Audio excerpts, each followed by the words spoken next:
اعوذ باللہ من الشیطان الرجیم بسم اللہ الرحمن الرحیم اللہم صلی اللہ سیدنا محمد و آلہ و اطراطہ بیعدد کل معلوم اللہ کا استغفر اللہ لا الہ الا الا هو الحی القیوم واتوب الیہ یا حی یا قیوم۔ کرورہ کے ذریعے تشخیص جو ہے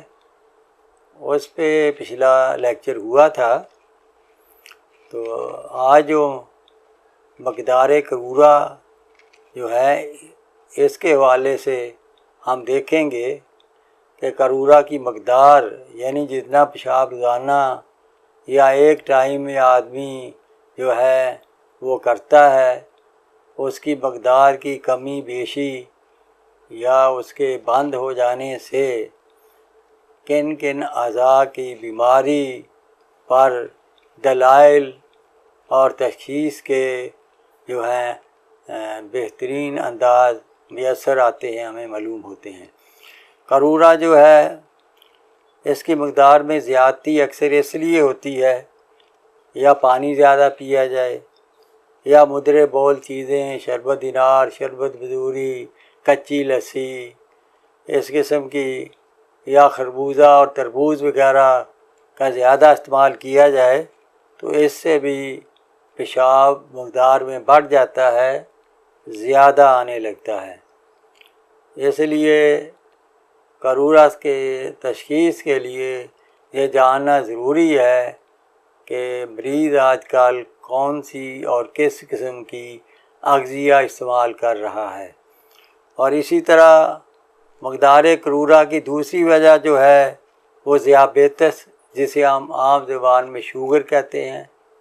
اور اسی طرح پیشاب آور ادویات جو کہ دی جاتی ہیں اس سے بھی پیشاب کی مقدار جو ہے بڑھ جاتی ہے۔ گلوکوز کی ڈرپ وغیرہ لگانے سے پیشاب زیادہ مقدار میں آنے لگتا ہے۔ گردوں کی مزمن خرابی سے بھی جو ہے پیشاب کی بیماری جو ہے، پیشاب کی مقدار جو ہے بڑھ سکتی ہے۔ یہ اسباب بھی ہیں جن کی وجہ سے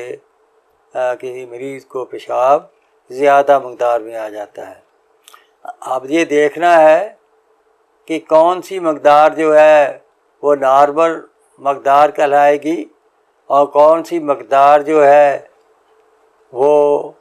اب نارمل کہلائے گی، یعنی کہ وہ درست نہیں ہے۔ تو اس کا پیمانہ جو کابرین فن نے، جو اطباء کرام نے مقرر فرمایا ہے وہ ہے کہ اگر کرورہ کی مقدار 24 گھنٹے میں نصف لیٹر سے کم ہو تو اسے پیشاب کی کمی کہا جائے گا، یعنی 24 گھنٹے میں 1.5 لیٹر سے کم جو ہے، نصف لیٹر سے کم اگر پیشاب آتا ہے 24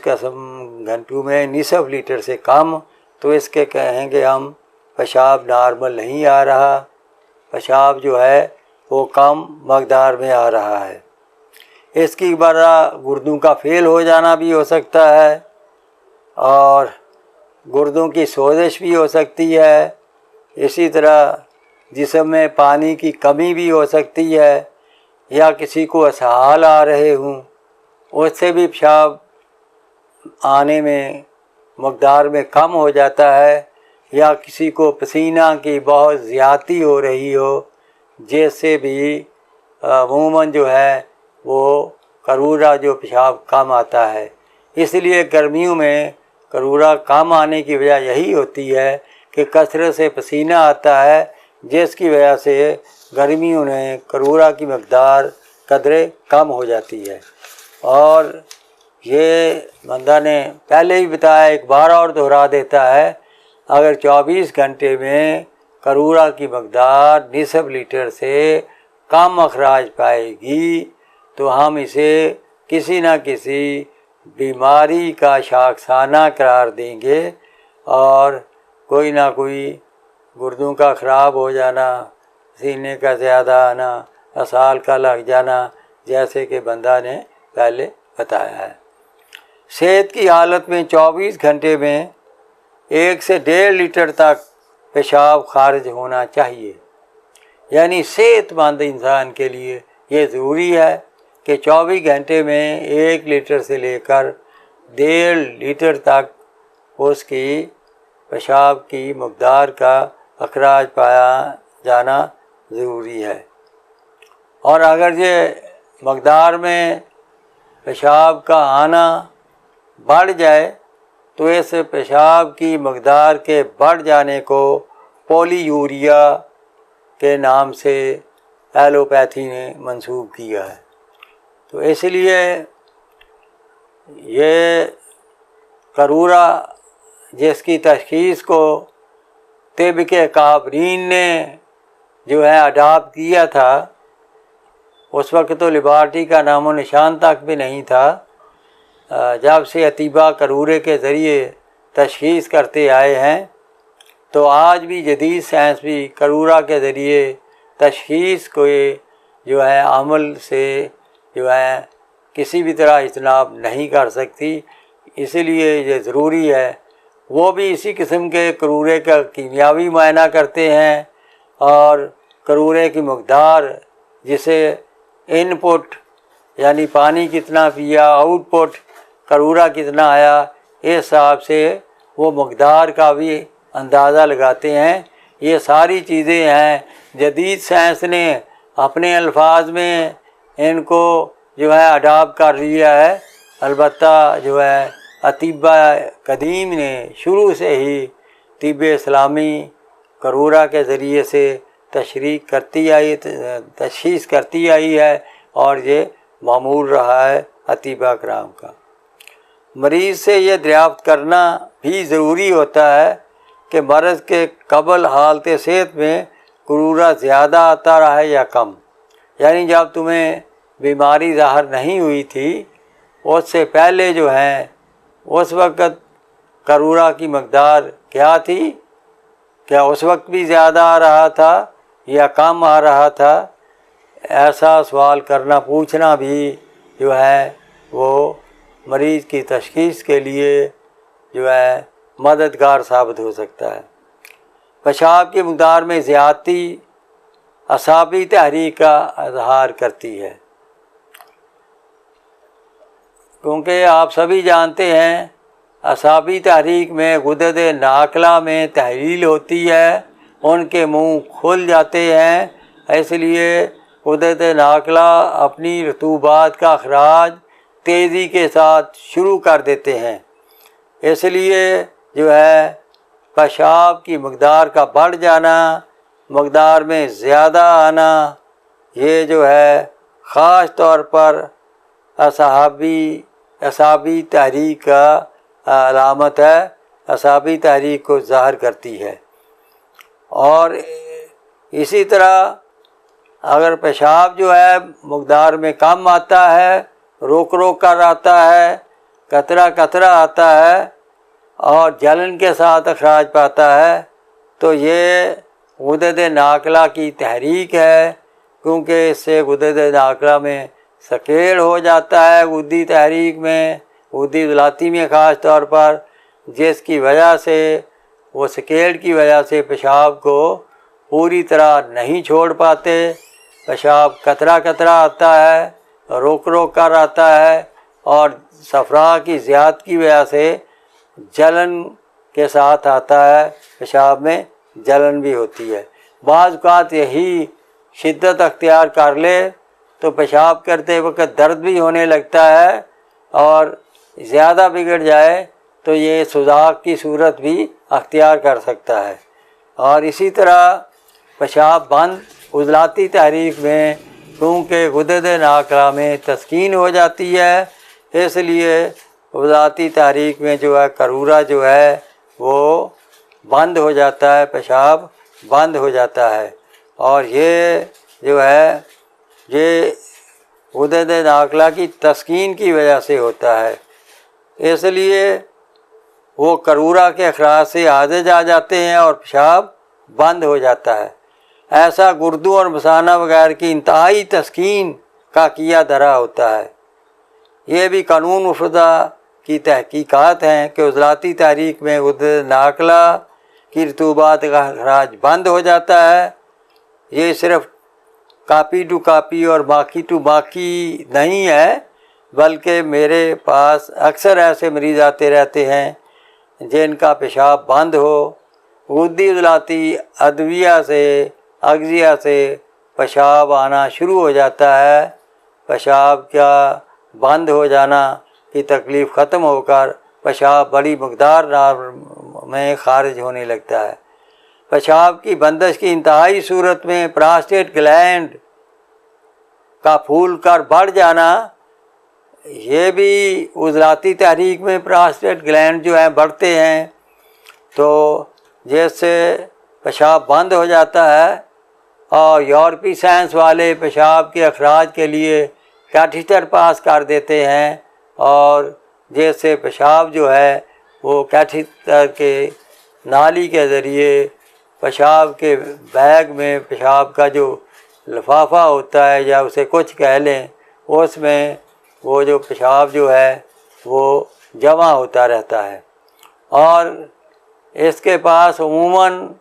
علاج نہیں ہو پاتا دوسری سائنسوں سے۔ وہ اس میں جو ہے پیشاب کی نالی میں مختلف قسم کے جو ہے عملی طور پر اسے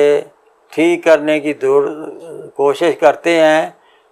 پنجابی علاج میں جیسے پیشاب کی نالی میں جو ہے وہ اس کو کسی